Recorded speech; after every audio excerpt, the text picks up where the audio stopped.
orang, ya. Bahkan di negeri kita menjadi berita, ya. Dianggap itu laku, di setiap media diangkat. Kemudian yang kedua, ya, menyakiti fisik.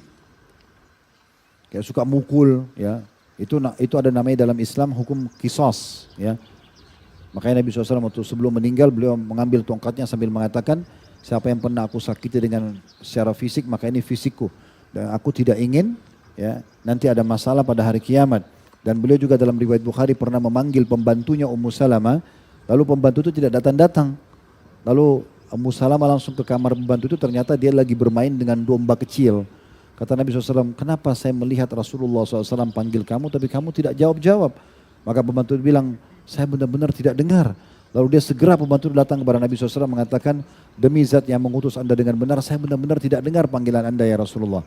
Kata Nabi SAW sambil pegang kayu siwaknya, kalau bukan karena kisos, ada balasan kalau sakitin fisik dibalas dengan sakitin fisik, saya akan hukum kamu dengan kayu siwak ini.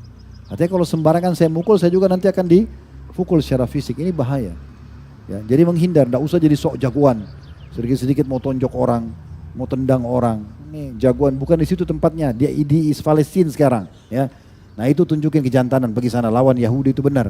Kalau sama Muslim, sama istri, sama anak, ini omong kosong ini. Ya. Ini sok jagoan saja. Itu kemudian termasuk mengambil harta, mengambil haknya orang lain. Ini tidak boleh. Kata Nabi SAW semuanya muslim terhadap muslim yang lain itu haram, darahnya, kehormatannya dan hartanya. Ya, jadi tidak boleh sama sekali. Ini semua harus diselesaikan. Ya, kata Nabi SAW dalam hadis yang lain, selesaikan semua urusan kalian dengan siapapun sebelum datang hari tidak ada manfaatnya dirham dan dinar, gitu kan? Kata para sahabat, ya Rasulullah apa nanti di sana? Kata Nabi SAW, pahalamu atau dosa dia. Selesai. Bayar dengan sholatmu, dengan puasa. Kalau cukup, kalau tidak cukup dosanya kau akan tanggung. Maka untuk apa buat masalah sama orang? Orang lain masalah sama kita nggak masalah, asal jangan kitanya. Begitu bagian daripada hadis. Kita tutup dulu di halaman ini. Hadis selanjutnya diangkat oleh penulis dalam satu riwayat Abu Daud dengan sanad sahih, wa man a'ana ala khusumatin bidzulmin faqad ba'a bighadabi min Allah azza wajal. Barang siapa yang membantu permusuhan, perselisihan, permasalahan dengan sebuah kezaliman, maka dia telah mendapat kemurkaan Allah azza wajal. Hati-hati teman-teman pengacara ini, ya. Hati-hati teman-teman yang sering menghadapi orang yang bertikai di masyarakat, tokoh masyarakat. Jangan karena kecenderungan kita pada materi, pada kekerabatan, pada persahabatan, pada sesama suku, sama negara lalu kita membela padahal dia batil. Ini ingat, tetap dalam murka Allah sampai dia meninggalkan itu. Kita harus berdiri dengan kebenaran. Kebenaran itu lebih besar daripada hak-hak yang lainnya. Gitu. Jangan karena ada hubungan kerabat lalu kita mendukungnya. Maka ini penting sekali. Nah hadis ini berhubungan sekali dengan masalah tadi yang sedang kita bahas di potongan pertama hadis sebelumnya. Barang siapa yang dengan pertolongannya menghalangi salah satu dari had-hadnya Allah, maka sungguh dia telah menantang Allah dengan perintahnya. Baik, kalau ada yang mengatakan begini, Ustaz, hadnya Allah itu kan tegas. Pencuri dipotong tangannya. Orang berzina dicambuk. Kayaknya keras sekali. Gitu. Orang yang bunuh dipenggal lehernya. Saya pastikan teman-teman sekalian, orang yang mengatakan hukum Allah seperti ini keras karena dia belum paham, masih jahil dengan hikmah daripada kehidupan yang seperti atau peraturan seperti ini. Allah mengatakan walakum fil qisasi hayatun ya ulil albab. Dalam kisos itu, hukuman fisik terhadap pelaku kriminal yang sudah Allah tentukan, itu ada kemakmuran kehidupan bagi kalian hai orang-orang yang berakal. Orang yang mengatakan pencuri dipotong tangannya itu keras, orang yang belum pernah menghadapi curian. Coba kalau di rumah kita masuk pencuri, lagi maling, lagi ambil macam-macam barang. Kira-kira kalau kita temuin dia, ya, belum tentu kita cuma potong tangannya, mungkin kita akan bunuh dia, kan gitu. Contohnya, Islam datang, kalau tangan itu ketangkap, biar pemerintah yang ambil, diiklanin, dipotong tangannya di depan umum supaya orang-orang pada tahu, takut melakukannya. Karena satu orang dipotong tangannya, pelaku korupsi, pencurian, manipulasi data, maka itu akan berhenti yang lainnya untuk melakukan. Begitu juga dengan orang berzina, seorang anak muda datang dan mengatakan, ya Rasulullah, saya mau tinggalkan semua pelanggaran agama kecuali zina, izinkan saya. Tapi SAW lihat muka orang ini lalu mengatakan, kalau terjadi pada istrimu bagaimana?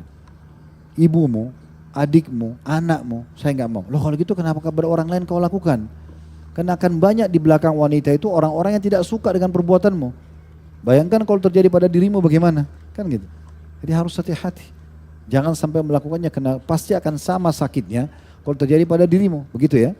Nah itu disinggung oleh beliau Berhubungan dengan ini dalam surah An-Nur ayat 2. Orang yang menganggap bahwasanya itu kan terlalu keras. Karena mereka tidak tahu masalah itu. Mereka tidak paham.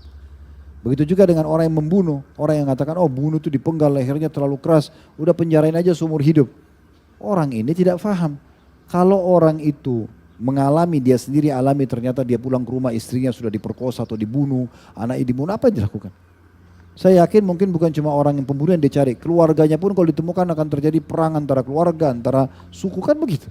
Islam datang tangkap si pelaku kriminalnya, lalu kemudian dihukum mati dia. Nah seperti itu. Itu yang diperintahkan di dalam agama. Jadi memang ada kehidupan, kemakmuran kehidupan di situ kalau orang faham dengan baik.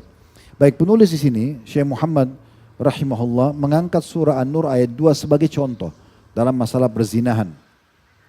Bisa dilihat di dalam surah nomor 24 ya, dalam Al-Quran surah An-Nur ayat 2-nya. Allah subhanahu wa ta'ala berfirman berhubungan dengan masalah zina ya.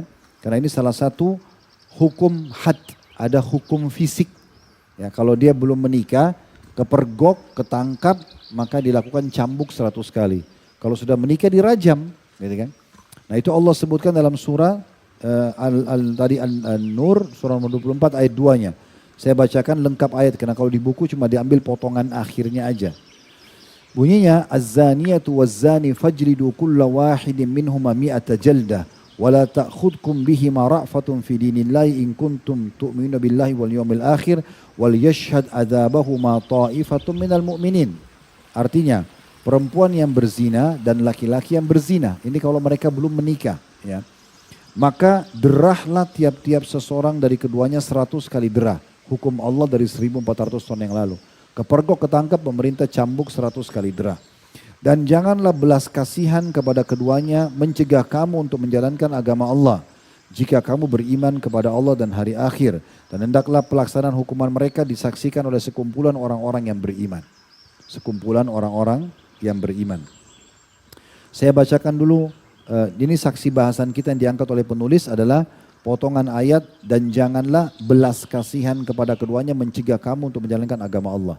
Jadi harus tetap diberikan hukuman supaya yang lainnya berhenti. Namun saya bacakan dulu ayat 3-nya karena ayat 2 ayat 3 ini ada sebab nuzulnya. Nanti akan saya sebutkan sebentar insyaAllah. Di situ dikatakan ayat 3-nya az-zani la yankihu illa zaniyatan aw musyrikatan waz-zaniyatu la yankihuha illa zanin aw musyrik wa hurrima dzalika 'alal mu'minin. Laki-laki yang berzina atau memang kerjanya terus berzina, tidak taubat. Kalau yang pernah berzina lalu taubat tidak kena dalam ayat ini. Tapi dia memang masih dia terpredikat atau dia punya istilah orang ini berzina. Tiap hari kerjanya berzina gitu ya. Laki-laki yang berzina. Dan laki-laki yang berzina tidak mengawini atau menikah melainkan dengan perempuan yang berzina juga. Dan subhanallah ini memang alamnya sama ya. Kalau tiap hari dia zina, ke diskotik, ke bar, pelacur, pindah. Nanti dia nikah sama pelacur juga itu. Kuasa Allah, dia tidak mau nikah sama wanita baik-baik di majelis salim, tidak mau. Jadi Allah bilang, laki-laki berzina, dia akan nikah sama perempuan berzina juga. Dan perempuan atau perempuan musyrik. Dan perempuan yang berzina, pelacur, tidak nikah atau dinikahwini melainkan oleh laki-laki berzina juga. Dan atau laki-laki musyrik. Dan yang demikian itu diharamkan atas orang-orang mukmin. Dua ayat ini ada sebab turunnya, diantaranya disebutkan oleh Imam An-Nasai bahwasanya ada seorang sahabat namanya Marthad bin Abi Marthad radhiyallahu anhu. Beliau ini setelah masuk Islam sempat membawa beberapa orang dari kota Mekah. Di antaranya salah satunya ada satu wanita namanya, seingat saya, Anak ya. Wanita ini pelacur. Karena dia tahu perempuan itu di masa jahiliyah dan perempuan ini belum taubat dari dosanya. Dia memang pelacur profesinya. Lalu dia datang kepada Nabi SAW. Marthad ini datang lalu mengatakan, ya Rasulullah, saya mau nikahi anak ini. Saya mau nikah sama dia. Maka Nabi SAW diam, tidak menjawabnya. Karena si Marthad ini termasuk orang yang beriman. Cuma mungkin dia prihatin, dia kasihan, dia mau nikahi gitu kan. Dan dia pernah kenal wanita itu sebelumnya atau sebelum masuk Islam. Lalu tidak lama kemudian turun firman Allah SWT surah An-Nur ayat 2 ini yang mengingatkan dan juga ayat 3 bahwasanya tidak boleh ya.